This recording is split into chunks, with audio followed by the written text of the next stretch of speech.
ನಮಸ್ಕಾರ, ಎಲ್ಲರೂ ಹೇಗಿದ್ದೀರಾ? ಎಲ್ಲರೂ ಚೆನ್ನಾಗಿದ್ದೀರಾ ಅಂತ ಭಾವಿಸ್ತೀನಿ. ಇದು ನನ್ನ ಬೆಳಗ್ಗಿನ ವ್ಲಾಗ್.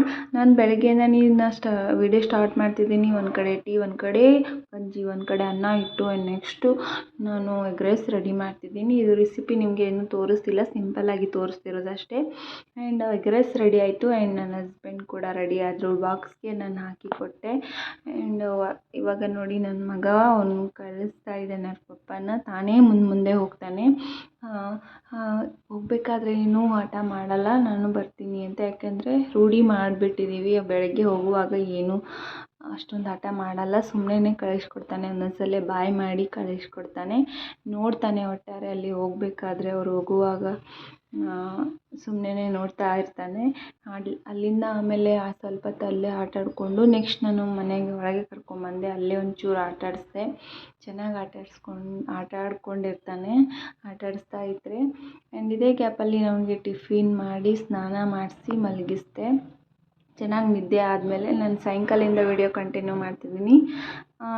ಇವಾಗ ಸ್ವೀಟ್ ಕಾರ್ನ್ ವೆಜ್ ಸೂಪ್ ಮಾಡ್ತಾಯಿದ್ದೀನಿ. ನನಗೆ ಈ ಥರ ಸೂಪೆಲ್ಲ ತುಂಬ ಇಷ್ಟ ಆಗುತ್ತೆ.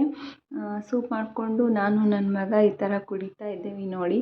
ಅವನು ಇನ್ನೂ ಚಿಕ್ಕವನು, ಕುಡಿಸ್ಬಾರ್ದು, ಬಟ್ ಸ್ವಲ್ಪನೇ ಅವನಿಗೆ ರೂಢಿ ಮಾಡಿಬಿಟ್ಟಿದ್ದೀನಿ ಮೊದಲಿಂದ. ಥರ ಕುಡಿತಾ ಇರ್ತಾನೆ ಅಷ್ಟೇ.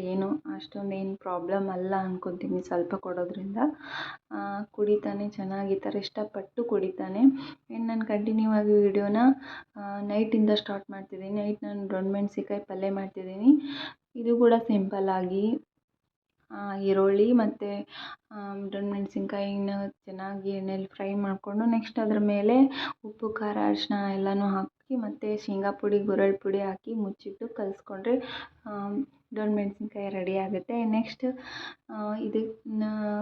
ನೈಟಲ್ಲಿ ನನ್ನ ಮಗ ನೋಡಿ ಯಾವ ಥರ ಆಟ ಆಡ್ತಿದ್ದಾನೆ. ಅವ್ನ ಮನಸ್ಸು ಹೇಗಿರುತ್ತೋ ಹೇಳೋಕ್ಕೆ ಆಗಲ್ಲ. ಒಂದೊಂದು ಟೈಮ್ ತುಂಬ ಖುಷಿಯಾಗಿ ಈ ಥರ ಆಟ ಆಡ್ತಿರ್ತಾನೆ. ಈ ಥರ ಮಕ್ಕಳು ಆಟ ಆಡ್ತಿದ್ರೆ ಮನಸ್ಸಿಗೆ ಏನೋ ಒಂಥರ ಖುಷಿ ಆಗುತ್ತೆ ಅಲ್ವಾ. ನೆಕ್ಸ್ಟ್ ನಾನು ದೊಣ್ಣೆಮೆಣ್ಸಿನ್ಕಾಯಿ ಪಲ್ಯಕ್ಕೆ ನಾನು ರೊಟ್ಟಿನ ರೆಡಿ ಮಾಡ್ಕೋತಾ ಇದ್ದೀನಿ. ನಾನು ರೊಟ್ಟಿನ ಲಟ್ಸೋದ್ರಿಂದ ಅದಕ್ಕೆ ಜಿಗಿನ ಚೆನ್ನಾಗಿ ಹಾಕ್ಕೊಂಡು ಆ್ಯಂಡ್ ಈ ಥರ ಲಟ್ಟಿಸ್ತೀನಿ.